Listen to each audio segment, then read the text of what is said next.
Alright, before this video begins, I'm going to explain who I am to the audience that I cultivated over the past couple of years that subscribe to me and know what this channel is about. And I'm just going to explain away as I go. This video will be in two sections and stuff like that, so if you want to skip ahead, this pretty much my backstory before I get into this drama and stuff.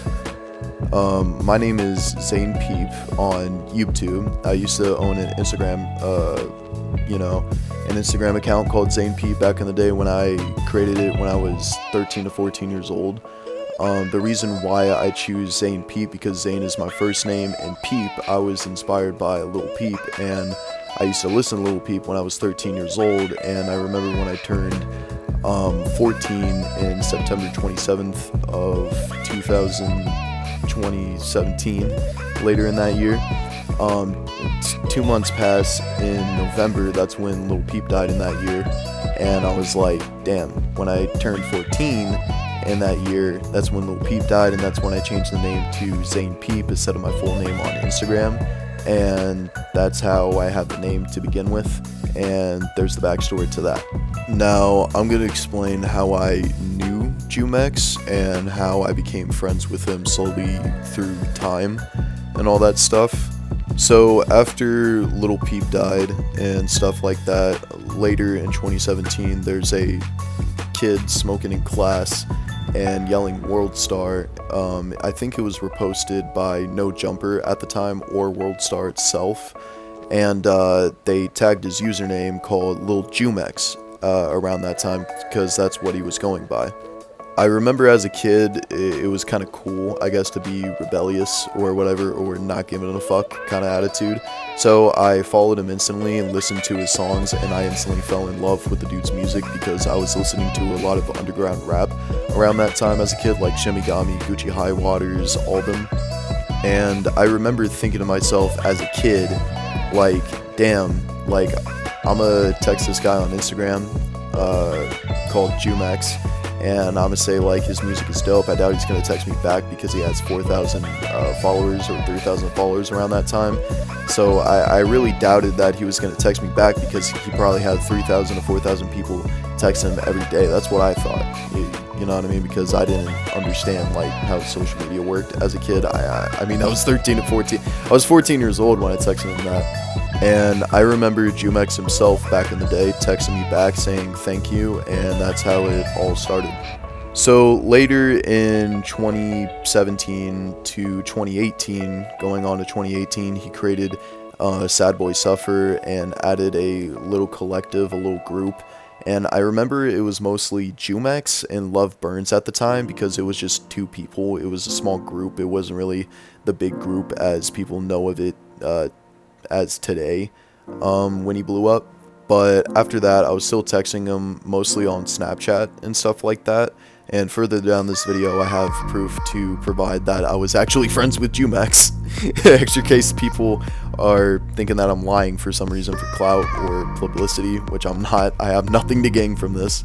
I just want to talk about this because I see a lot of YouTubers talking about Jumex, like Matty Balls and other people, you know, making it expose videos of Jumex being a doxer and scamming people. So I thought I'll just make my own video too, except it will be the full story of pretty much how I met the dude and just how everything went downhill.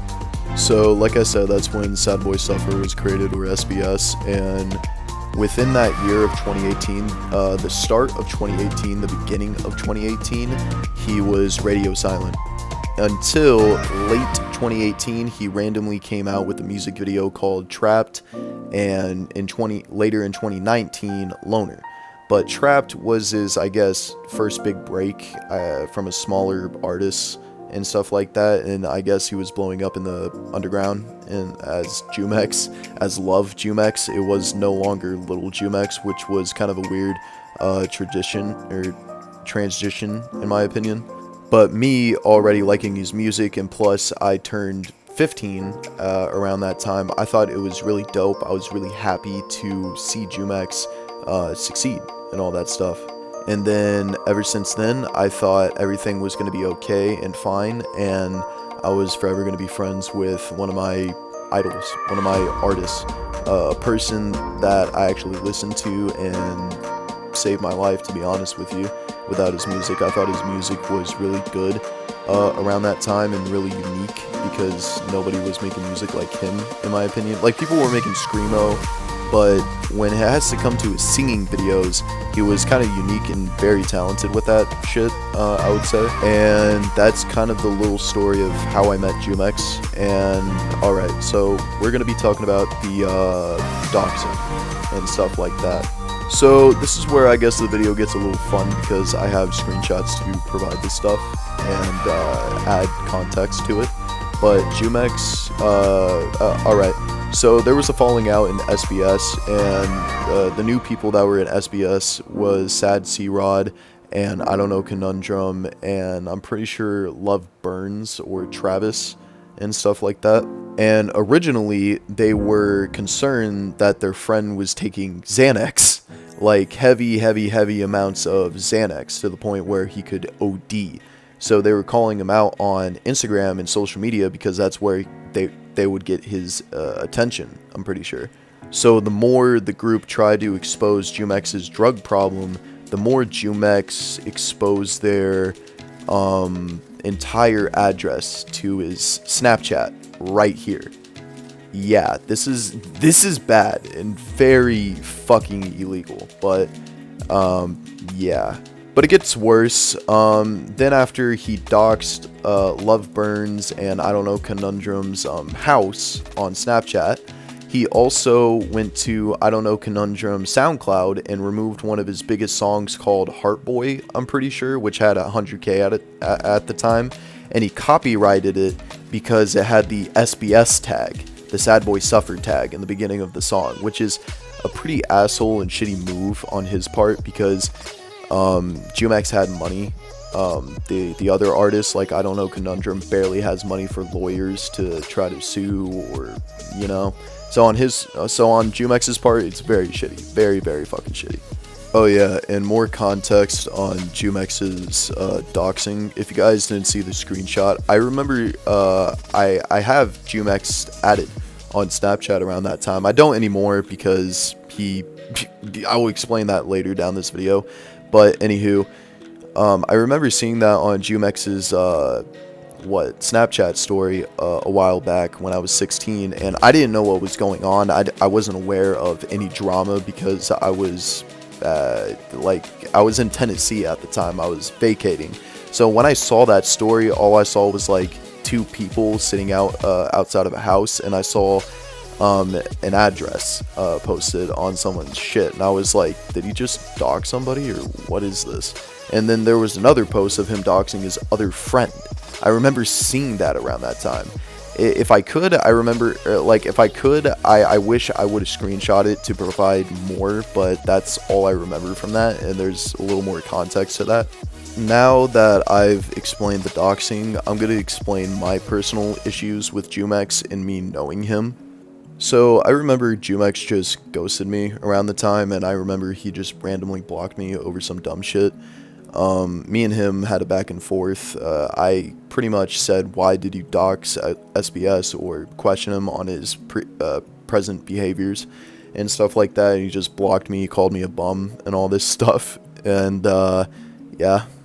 And I remember that he unblocked me randomly, and we began talking again like a year ago type shit, and it was pretty nice. It was pretty nice until this is my issue with him, and sorry that I'm giggling. It's just kind of funny to me because yeah. So Jumex was doing like a little tour, and the thing is this. Yes, I do live in Ohio, Columbus, Ohio, and the thing is this, right? In Ohio, I could already see the memes, dude.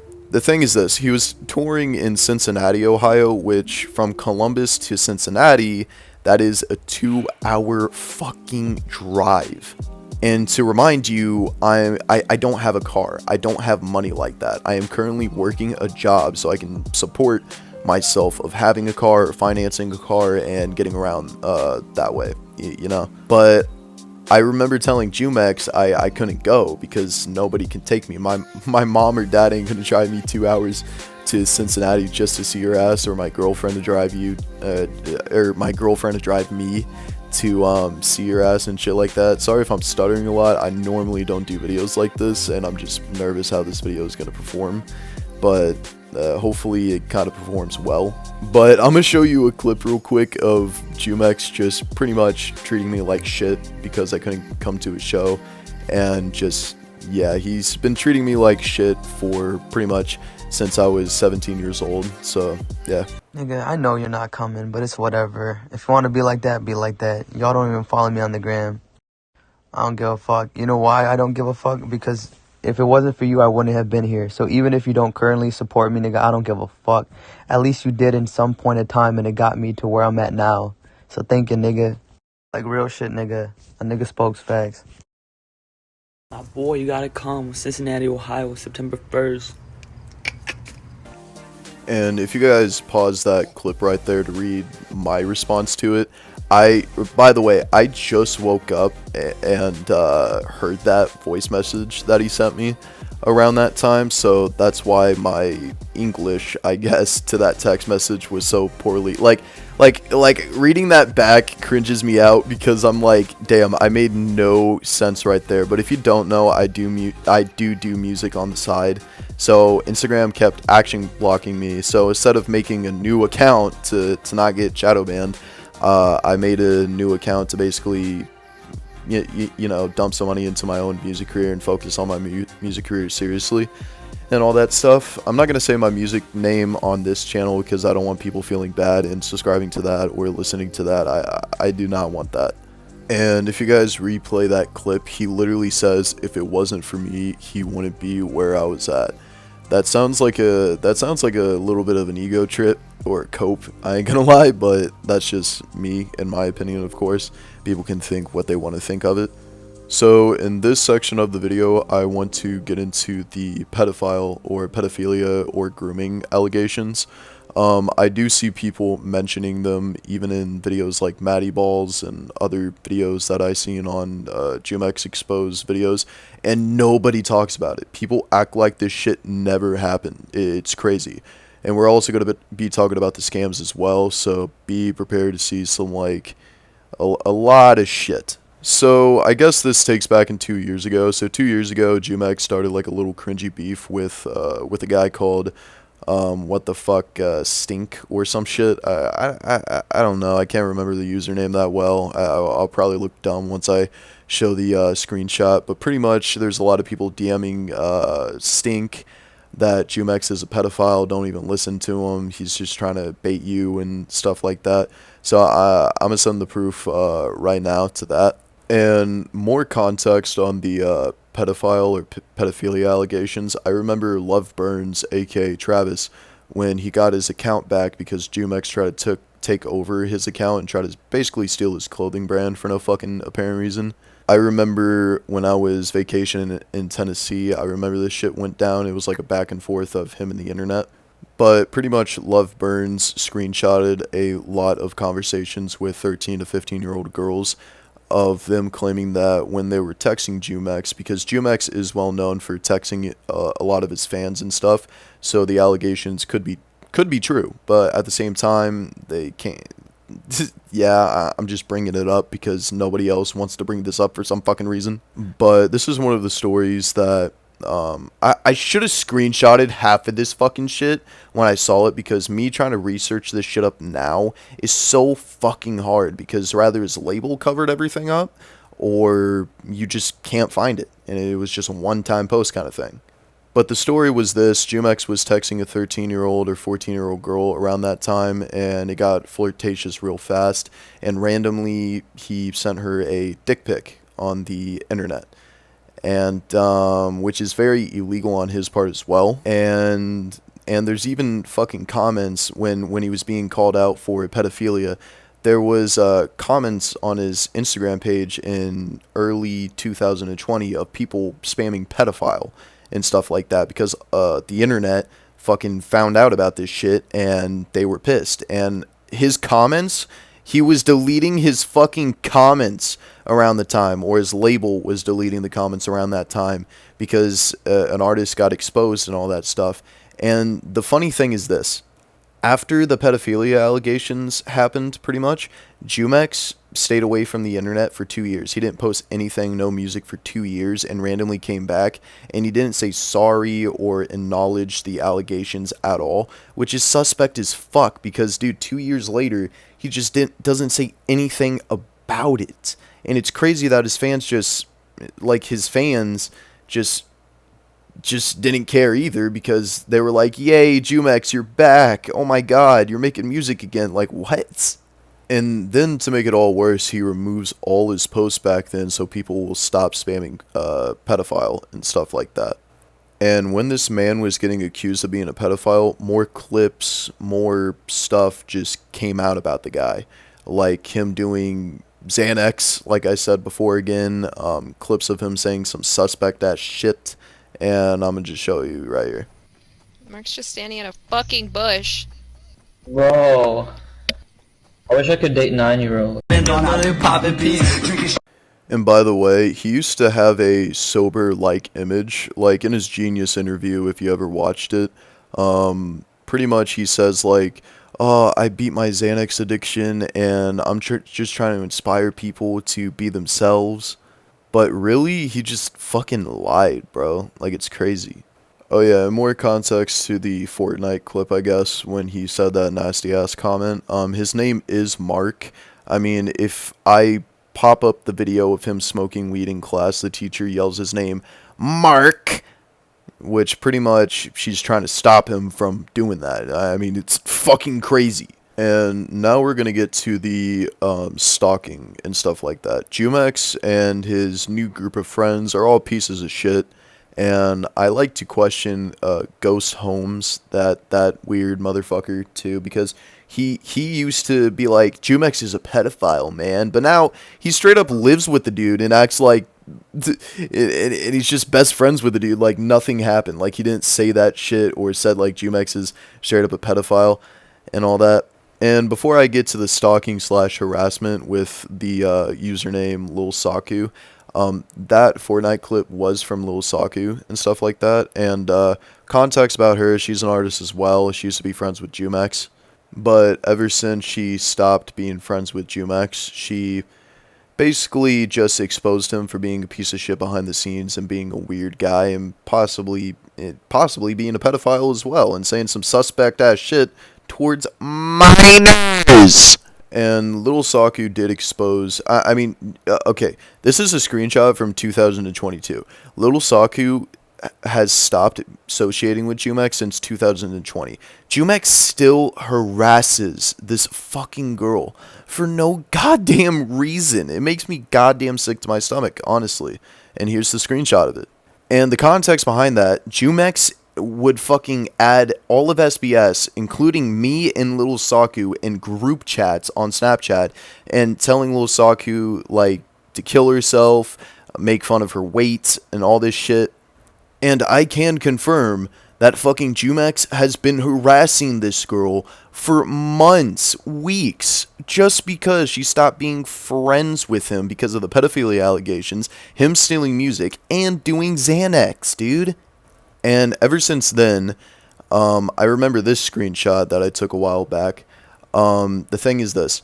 Jumex's girlfriend at the time, called Donna or Danta, whatever the fuck her name was. His girlfriend, Jumex's girlfriend, fucking went to Little Saku because they used to be friends too. And his girlfriend went to him and said, Mark or Jumex is a legit pedophile, bro. Like, what the fuck? His own fucking girlfriend, bro. And I can bring up the goddamn screenshots of them dating, dude. You can't deny this shit. If your girlfriend, God forbid, your fucking girlfriend that he's been dating for 3 years said, like, he's a pedophile, he's probably a fucking pedophile. You can't make this shit up. It's the most fucking weird rabbit hole I've ever have to fucking been through in my goddamn life. And the only reason why I'm exposing this shit, because I've been seeing this shit go down for years, and I'm sick of this shit. And I hope he gets pretty much what he fucking deserves. And it's not only that, I'm surprised that fucking Progress did not mention any of these like fucking allegations in his fucking recent video about, well, it's not really recent, but his somewhat recent video of exposing Jumex and his behaviors. Alright, and now we're gonna get to the stealing music, pretty much, phase of this video. Yes, Jumex stole pretty much half of the songs and had ghostwriters. And one of Lil Peep's friends, I Love McConan, wrote Loner and Trapped. And Trapped was produced by Taco, Young Taco. That's how unfucking original this guy is. He can't even make up bars or nothing. And there's proof of him even texting, I don't know, Conundrum of, can you write me a song, flexing but emotional, because he doesn't know how to make music without stealing it. And he mostly steals the music from Little Soda Boy. And I'm gonna play the clip of him stealing from Little Soda Boy.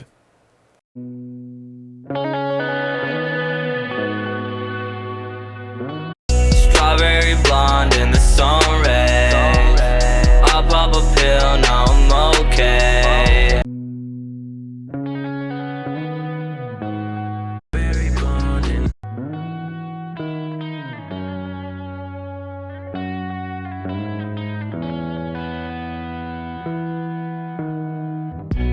Strawberry blonde in the sun rays. I popped a pill, now I'm okay. And I'm gonna get it right one day. And I gotta catch a flight Sunday. Strawberry blonde in the sun rays. I popped a pill, now I'm okay. And I scrolled down on the comments of the Little Soda Boy Strawberry Sunrise, because the comments say, wow, Jumex steal this song. Like, everybody knows this shit. It's crazy. And again, these artists can't sue Jumex because at the time, Jumex has money. These artists are small as fuck to the point they can't dump all of their money into a fucking lawsuit. It's crazy. And the worst thing you can be as you're doing music is being a liar. Like saying that you wrote these songs, came up with it, when obviously you didn't, and you went to SoundCloud to steal smaller artists' fucking songs, claiming that, oh, I'm depressed, and I was feeling these emotions and I put it in a song, but really you didn't. You stole fucking emotions from real people to your personal gain.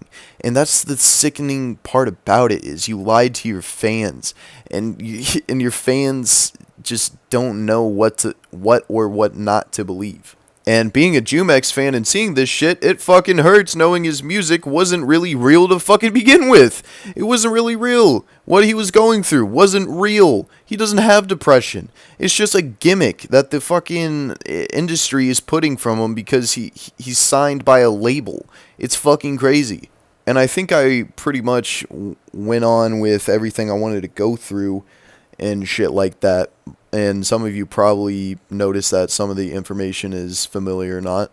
And the thing is this, I watched the Progress fucking video about exposing Jumex. I watched many other videos about exposing Jumex, and the information I gave you, like the doxing and stealing shit, isn't really new. People talk about it and it gets views and clicks and people learn about it, but people did not know this other side of Jumex, the fucking drugs, the goddamn lying, the manipulation as well. Like, he would try to manipulate people and shit. Like, it's crazy.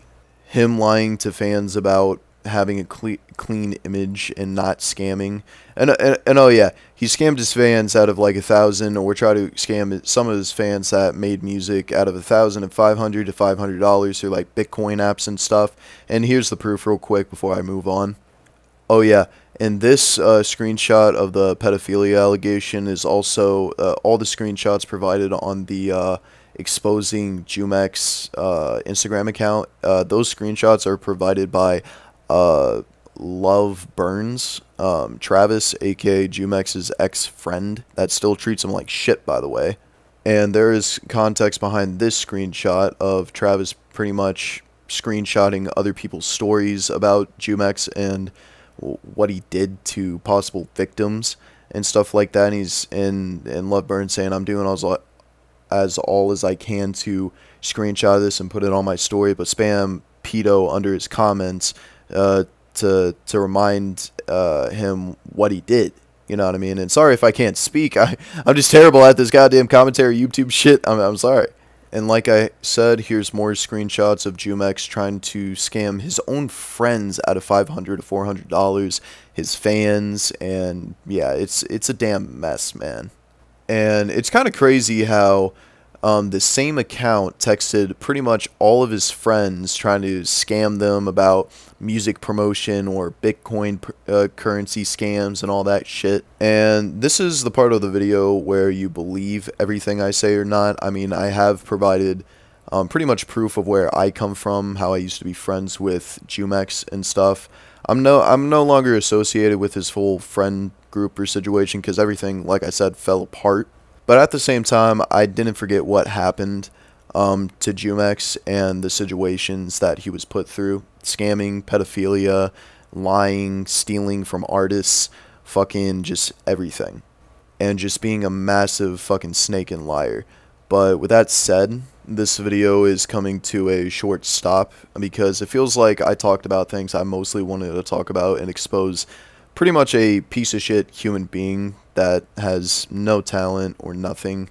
Maybe in the very beginning of his career because he wasn't an actual bad guy addicted to anything. He wasn't doing like any sus shit behind the scenes, you know what I mean? He like in the very beginning when I first talked to the guy when I was 14, he was a genuine nice guy, but since he had the clout and the industry connections and all that shit, he just turned into a fucking monster within. And still has a fucking ego to this day, dude. Like, it's fucking crazy. And since you guys know me for my Jumex videos, this will be the last ever Jumex video I ever make. And I think if this video ends up well, then I will do more commentary videos of fucked up shit that happens and all that, and should be covered with some screenshots of proof or something. And like I said, if Jumex didn't have such a big ego to try to scam his fans or even his own fucking friends, or treated his friends like shit, or me like fucking shit, he would still be somewhat, you know, up there, I guess. Like, still have clout. But the thing is this, music is a one-time thing, and he fucked it up for the rest of his life. There's no coming back from this, unless if he switches his, like, makes a new username or something. But yeah, this is Zane Peep. I'm out, and I hope you guys have a good day. And yeah, see you guys. Oh yeah, and final last thing. I don't know if I mentioned this before, but Kill Gill and Romance Planet used to associate or be with Sad Boy Suffer. And the reason why they got kicked out is because Jumex falsely accused Romance Planet of trying to go out and fuck one of his fans or some shit, which made him look pretty bad. And that's pretty much a shame on Jumex because he had no screenshots or proof. He just said it to his fans, and his fans believed him. And Kill Gill got kicked out of the group because I remember Jumex texted me saying he supports animal abuse and stuff like that, and it made no sense. And that's when people started speculating that something was wrong behind the scenes, and some people started investigating and stuff like that. So yeah, Jumex lied under their names to make him look bad with no proof whatsoever backed up on it. And yeah, like I said, honestly, he's a piece of fucking shit. And yeah, I'm Zane Peep, and I'm out. Sorry if I didn't mention that. I think in this video I said I will mention that. So yeah, see ya. And oh yeah, before I end this video, this is what Jumex sent to me before he blocked me. And like I said, I questioned him about his past behaviors, and that's what he sent to me. And that's when he said that that propaganda has no real evidence when it clearly shows some. So, yeah.